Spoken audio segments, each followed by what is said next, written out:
And we're going to now introduce Jean. And many of you know all about her, but I'm going to just give you a little thumbnail to remind you that she is an MD, she's a psychiatrist, she's a Jungian analyst, she's an internationally known author and speaker, of course. She has 13 books and over 100 different translations into foreign languages. And she's a diplomat of the American Board of Psychiatry. She's on lots of boards, and she's also an NGO permanent representative to the United Nations, which is wonderful, for their commission on the status of women. And she's been in 3 documentaries, such a rich, wonderful, dedicated life of service to supporting all of us in our evolution and our learning. So it's just a wonderful delight for me to introduce Jean. She's going to be actually doing our opening meditation this morning, our opening centering activity, and then moving right into her presentation. And without further ado, welcome, Jean. Thank you, Robin. It's like joining a group of people that are having fun online. So I love starting what I do with this Tibetan bowl, the sound of vibration, because it vibrates with the heart chakra. And no matter what's going on in your mind and technical difficulties with whatever, the sound for me just centers me and centers those that are with me and connects us all, because I like to think that I'm speaking into a circle of people and we're all linked through this sound at the heart chakra. And so I'm not talking to one page of stamp size heads. I'm talking into the hearts and minds of a big circle, and I feel it. So through the sound of the vibration, join me in, and all of us in this circle.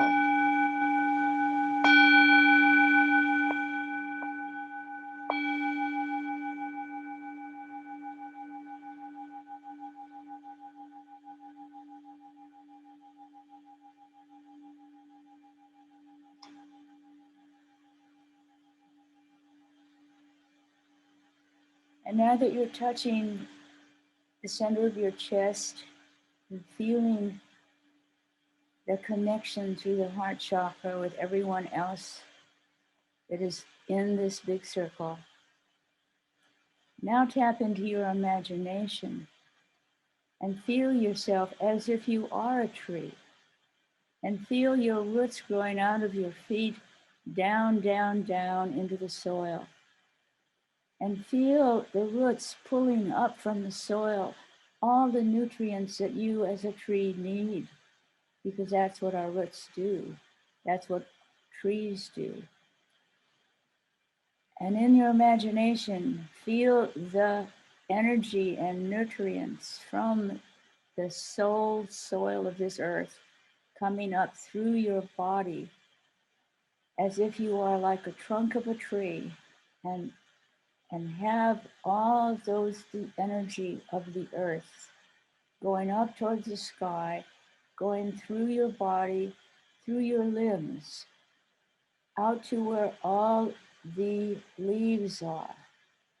And when we think of ourselves, feel and imagine ourselves as trees, it's through the leaves and needles of trees that during the daytime we breathe out oxygen, and at nighttime disperse carbon dioxide,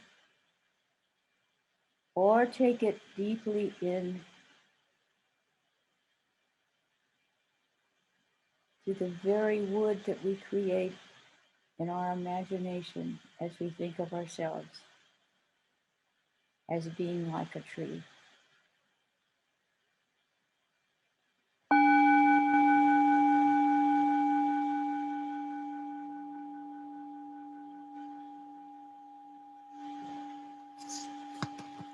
We are in a liminal time. We are in a pandemic, and liminal comes from the word threshold. And once we enter a liminal time, there's no going back. Anytime there is a major life shift in our lives, when a relationship ends, when a creative process that we've been involved is over, when we have to move, when we have to get a new job, whenever what was is no more, we enter an in-between time, a liminal time, where usually it is personally a liminal time. But right now, it's everybody on this planet is in a liminal time. From the time that the pandemic began and the COVID virus went out, and boundaries of the earth didn't, of the nations didn't matter anymore, because the coronavirus, which is a beautiful actual image, it's a perfect sphere with addendums out of each, symmetrically out, and it has no respect for national boundaries. So one of the images that you might remember is when you first saw the Earth from outer space.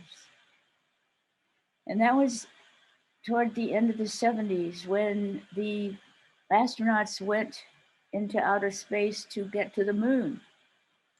And on the way to the moon, they looked back at Earth, and we saw through their eyes, through the lens of their cameras, we saw our Earth, the mother, our mother, the Earth, for the first time.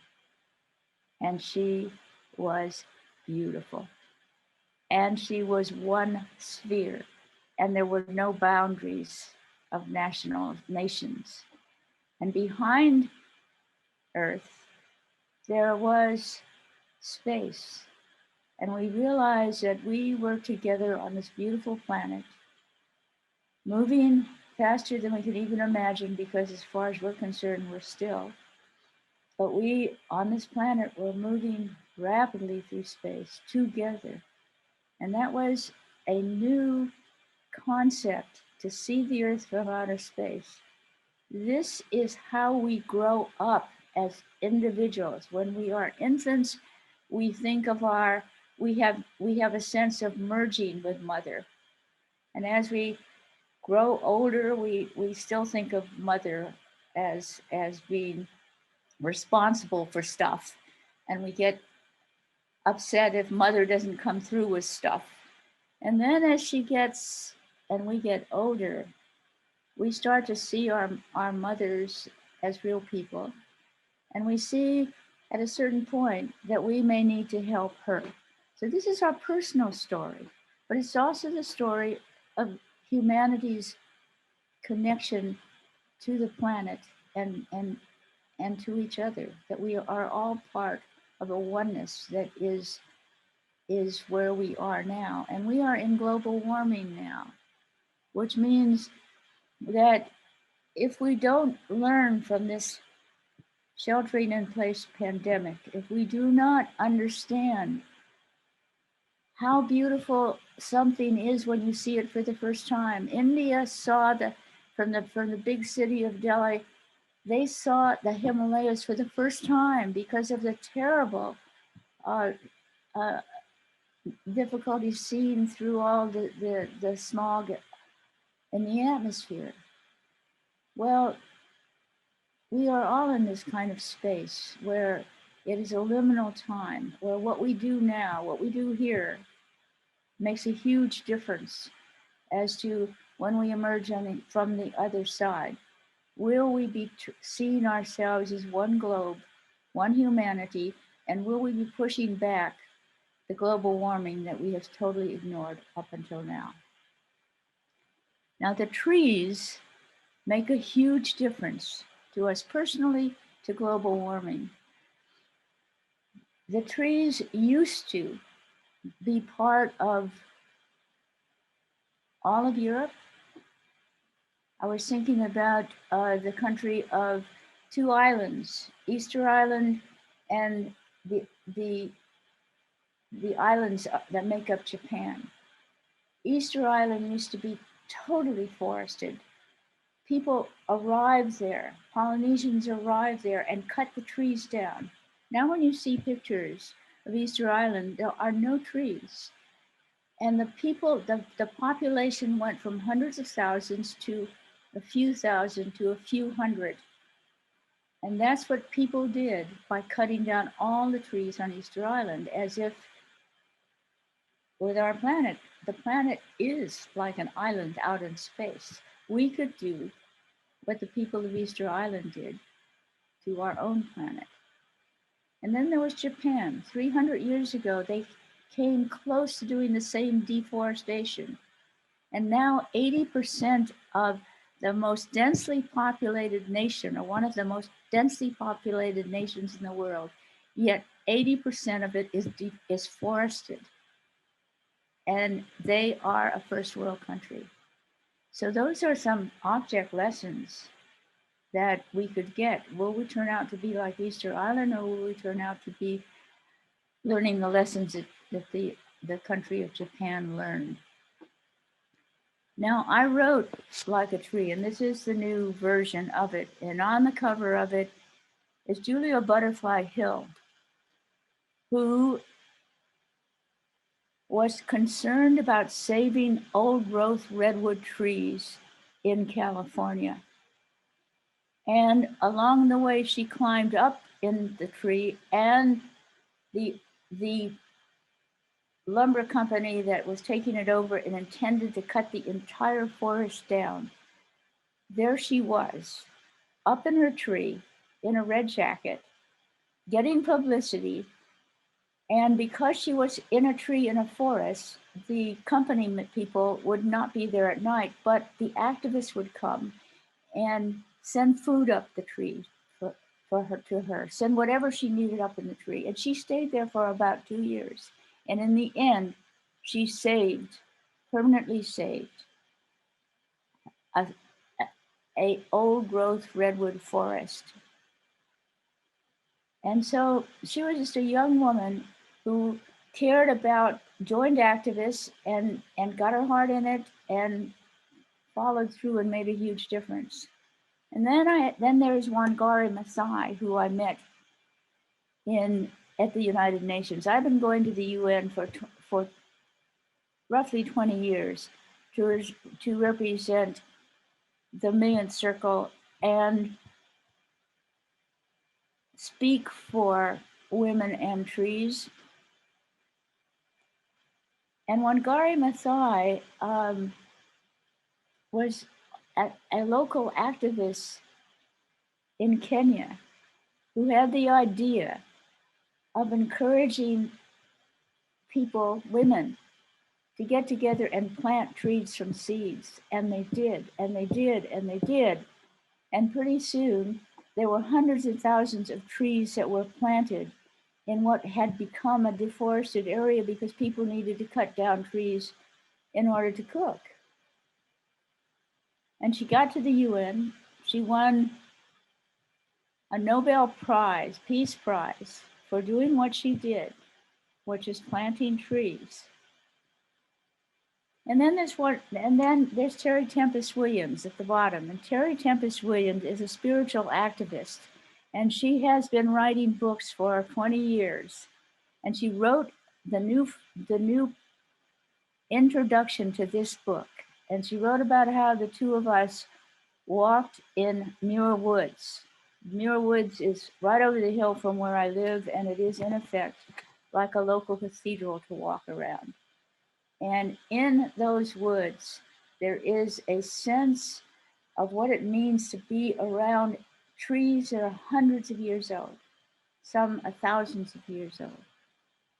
And there is a information that we pick up just by walking around trees. Now, during this liminal time, while we are in a pandemic, there are many possibilities to do and study things that you did not think about studying before. You are also often entering a phase of your life where you can wonder about and be moved to make a difference in your world or the world. And that's precisely what I hope you will do in planting trees, in being a tree activist, in supporting organizations that do just exactly that. There's an organization that started in Great Britain called Tree Sisters, and they have planted hundreds of thousands of trees all over the world. Well, I can't personally plant trees, but I can support them, which I have been doing. So to think about trees and to think about what they represent symbolically, which is amazing. And in that mini meditation where you put your roots into the earth and drew up nutrients, but what you also were doing, what trees were doing, which were breaking up the soil, making new soil. And we need to live in symbiosis like a tree, which has actually got what the topic became.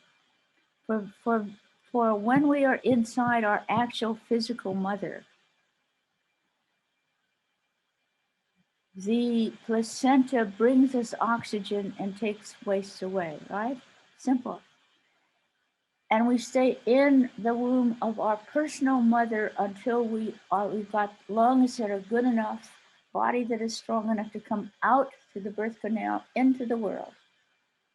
And then it is our mother, the earth, and the atmosphere of the earth that does the same thing for us as the placenta did while we were inside our mother's womb.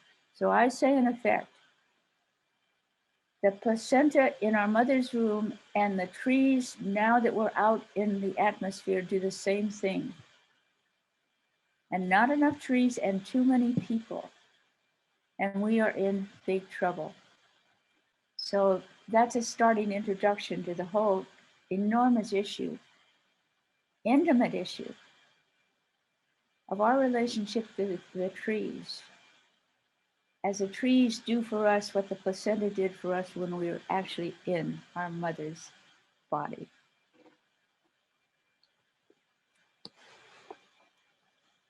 What a lovely analogy. Thank you, Jane. So you and I had talked about giving people a little deeper dive into some of the topics in your book by asking, sort of an interview format where we'll talk about, give you an opportunity to talk about some of the topics that you've touched on there. And the first one I'd like to ask you is, so what does it mean to be a tree person? You have a whole chapter in the book about that. And we asked people earlier when they signed on, who considers himself a tree person. So what's your definition of a tree person? How is that? Well, the tree person, actually, it's sort of like people. If you like people, you see people as individuals. It's the same for trees. If you have an affinity for trees, you notice them, and you notice where they are, and you notice something of their shape. And if you have an aesthetic sense, then you see how they're how they work even, or they're. I mean, I'm thinking back to when I sat in an art class and went out from that art class to find a tree to draw. And from the time that I started drawing trees and then painting trees, it's like seeing a face and drawing it. You start to really notice the details and start to really appreciate faces. Well, that was how I felt about drawing and painting trees. I began to see each tree as, even when I drive, I'll drive by trees and I'll notice particular trees. And this is a way of appreciating the shape and beauty of them. And so a tree person sees trees as individual trees, basic principle. And I remember when Ronald Reagan was governor of California and supporting cutting down trees, and his point of view was, you've seen one tree, you've seen them all. And then in contrast it with the poem about trees and seeing the wonder of trees and the individual trees. So whether you write a poem about trees, or you draw trees, or you see trees, or you remember sitting under a tree, or you have a tree, or you go to Muir Woods like I do, or you go for a walk when you want to be with nature among the trees, you are a tree person. And if you are a tree person, then what you love, you have to do something for them when they get in trouble.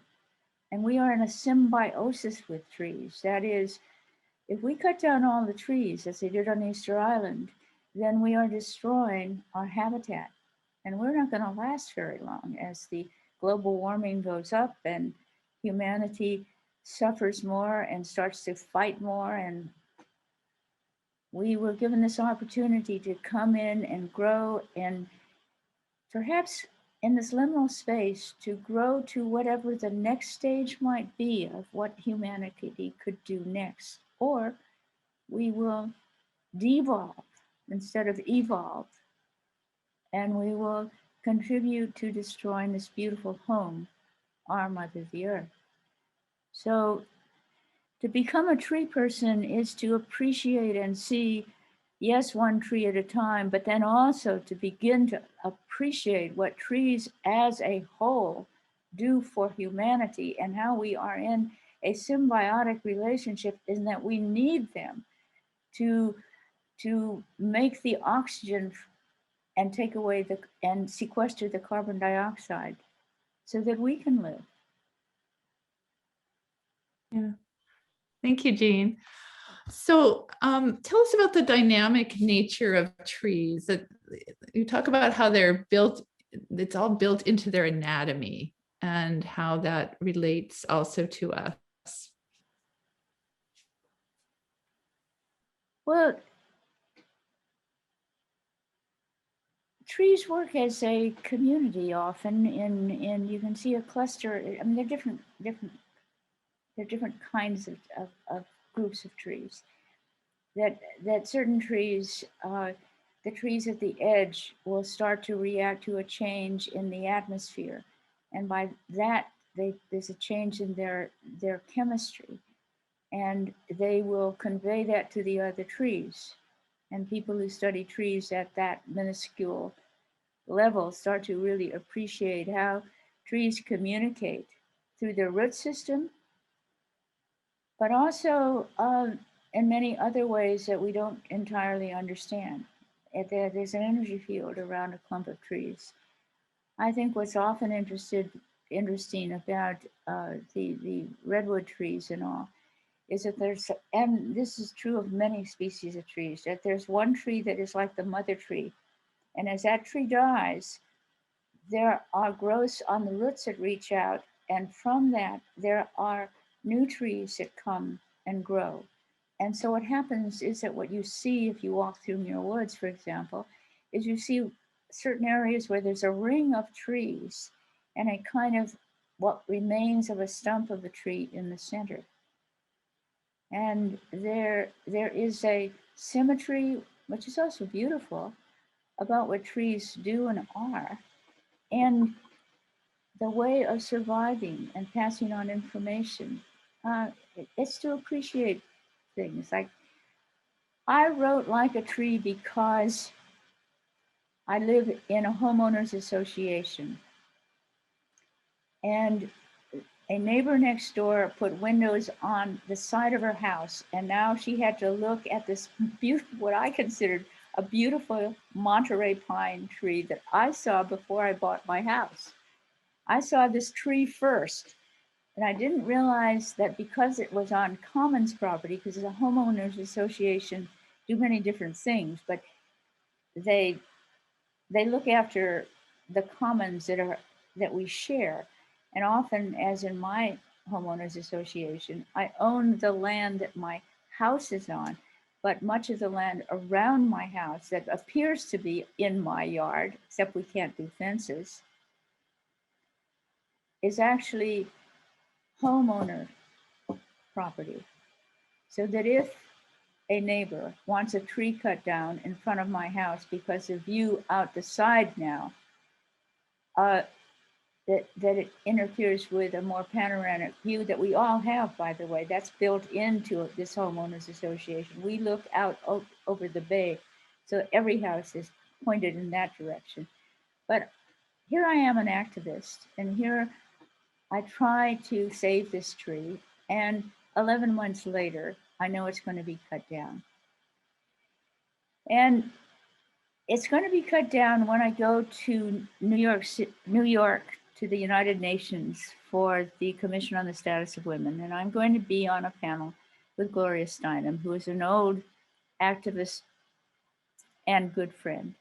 And I tell Gloria my saga, and I tell her that when I come home, that the tree's going to be cut down, and I couldn't stop it. And she said to me, Jean, remember you are a writer. You can have the last word. Well, that was a seed idea that got planted. And to write about trees, I had to learn about trees. Now, I was pre-med. I didn't take botany. I took physiology. I took human anatomy. I learned about how the body works. I didn't learn how trees work.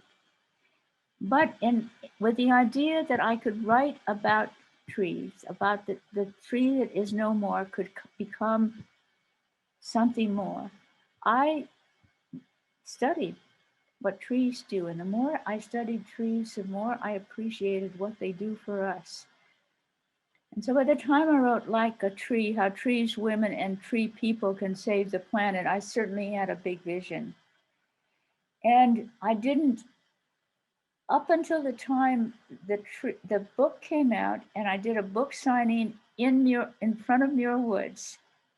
And when I came back from the book signing, a truck from Muir Woods followed me home with this 4-foot statue carved out of an old big redwood stump of a bear cub. And it fit on the stump of that big, beautiful Monterey pine that was no more. So now when I walk by the stump, I don't get sad or mad, which is what I used to do, but it makes me smile. And there is this wonderful image of a bear cub sitting on the stump. And because of that stump, I've become this tree activist. I've made the next step. I mean, I've been an advocate for a lot of things. It goes way back to when I was a student kind of activist. But if it weren't for the thing I couldn't help happen, the loss of a tree, and this may be true for many of you, the loss of something leads you to a place that you can go through where you can become angry, bitter, sad, and feel disempowered, or you can move into what could be, this is the next phase of your activist life that gives meaning to what it is your loss was about and gives meaning to what you are doing now. And I hope that's exactly what you will do. And when you go into smaller circles and talk about your relationship to trees and what you can do, partly it is a possibility of what can you do to actively look out for trees because you love them. And I hope that's one of the things you might do in the small circles that you will be doing with each other. Because a sense of when you are doing something that is personally meaningful, then it is like you are living out a phase of your life that came through a liminal time when you got disoriented from whatever it was you were doing before. And all of us, to some extent, but to a great extent, every single one of us we are still really in a pandemic or a liminal time from the word threshold. And in this liminal time, what we decide to do, what we are affected by, changes us and changes what we do next when we get out of this liminal time. And it is a significant time to consider, first of all, time warp. Remember how fast time in the past goes by. I don't know about you, but I got to the place where, how did I get this old this fast? You know, time has a warpy feeling about it, especially during this pandemic when you don't have the regular schedule that you might have had. You're in a time warp. And sometimes it seems like it goes really slowly, and sometimes it feels really fast. And when we get through this pandemic time, when we cross over this liminal phase, the in between what we used to do and be and what we are moving towards, this is a liminal transition time when what we decide to do here will change us.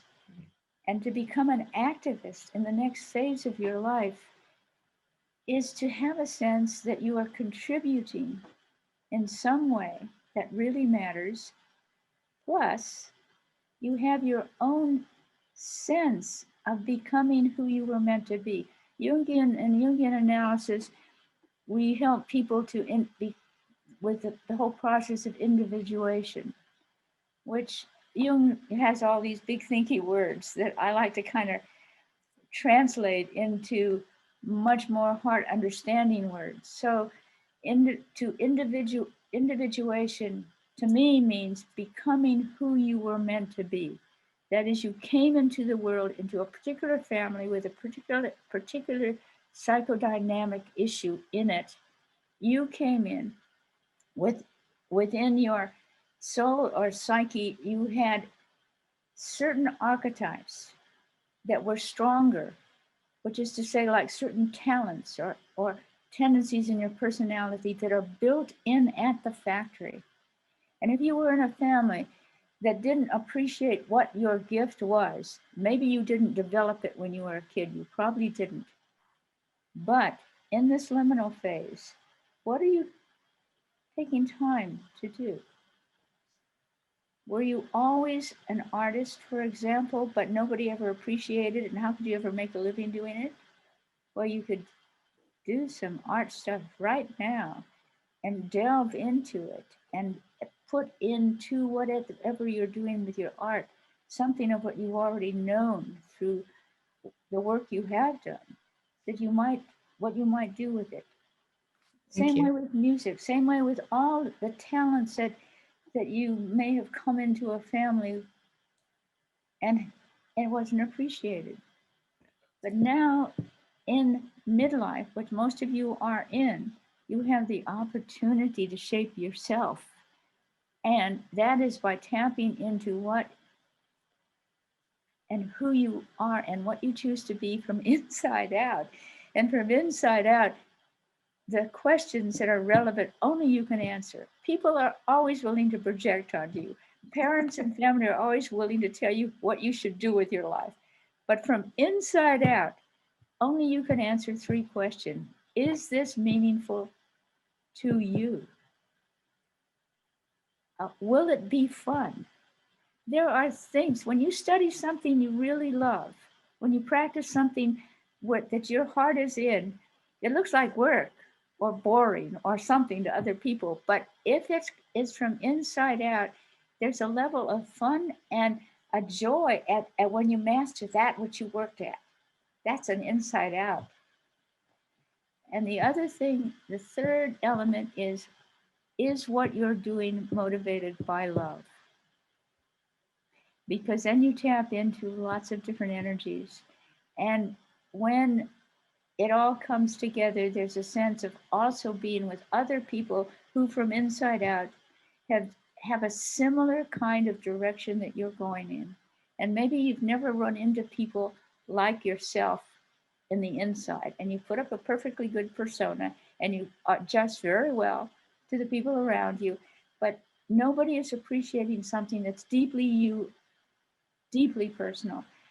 But now that if you make a commitment to that which you have as a natural talent, what you may find is that you find other souls out there that also feel as deeply as you do about something that you put your heart into. Jean, where can we find more about your work? What is the best place to do that? I think you mentioned your website, but maybe to say it again. My website doesn't use all 3 names because the middle name is a little harder. So it just says jeanbollen.com. With this liminal time, there are 2 things that are of past books that really speak to where we are now. Like a Tree you're hearing about, but the other one is Close to the Bone, Life-Threatening Illness as a Soul Journey. Because life-threatening illnesses, we've had, I think, close to 600,000 American deaths and something like pushing about 30 million illnesses from coronaviruses. And you know, everyone who's gotten it and been hospitalized and treated for it knew that they could have died from it and didn't.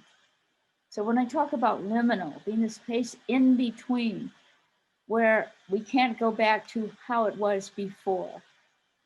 If you lose people, if you could have died yourself, it brings consciousness right up there to doing with your life what you were meant to do with it from inside out. That is what I am doing, is saying to everybody online to do what people end up doing when they come into a depth analysis. They find out what's inside them that really matters, what's in the way of what they really want to do with their lives, and to find it. And Close to the Bone, Life-Threatening Illness is a Soul Journey.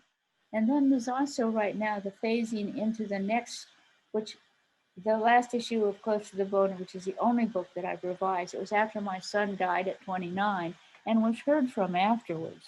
So it wasn't until the last chapter that I brought in the whole introduction to that part, which I think is so important. I don't think that we end when our body dies. I do think that there is a crossing over and there is another side. And so in this time, if you've lost people, one of the things is you may find that you encounter them in your dreams. You may have a sense of their presence. You may have a sense of your own mediumistic ability and have a sense that you got some messages. And so again, back to the word liminal. In this liminal time, in this threshold time, we are being introduced to levels of soul and soul communication because of the pandemic. Great. Thank you, Jean. Thank you very much.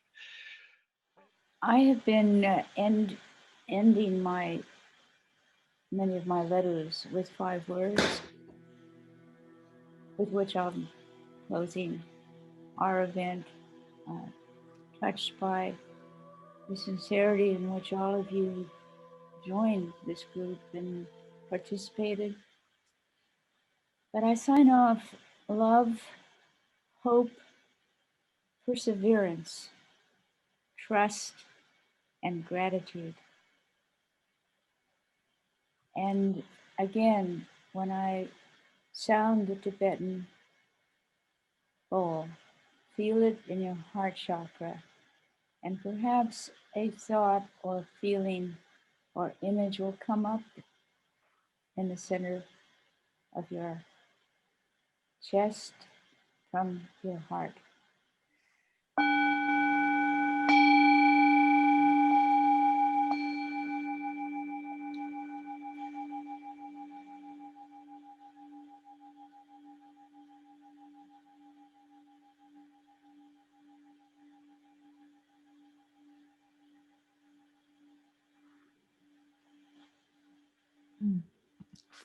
Thank you so much, Jean. May that sound of that beautiful bowl reverberate in us and in our hearts throughout the day. And may we take it out and vibrate that beautiful vibration into the world, all of us today and this week.